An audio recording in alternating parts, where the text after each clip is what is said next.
Hi everyone, Anshul this side from Rcare Overseas Education, and today I am with Siddharth Shah, one of the students from Hochschule Fulda University of Applied Sciences. Hi Siddharth, how are you? Hi Anshul, thank you so much for giving a brief introduction about me, and welcome to Germany. So he also had this 3 years of bachelor's in India, and here I would like to mention that a 3-year bachelor degree in India comprises of, let's say, a maximum between 140 to 150 credit points.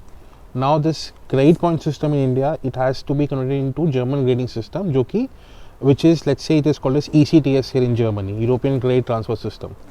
Now always the question arises, can this 3-year bachelor degree in India is sufficient to pursue a master's in Germany or not? Now it depends completely on the university's requirement. Some of the universities, they clearly mention that they need 180 ECTS in your bachelor studies in order to apply for a master's course. And some specifically mention that they need to have 210 ECTS. Now with a 3-year bachelor's degree, the most important point is to apply for only those universities who are asking for 180 ECTS or who have simply mentioned that you should have a relevant bachelor's degree of 3 years from India.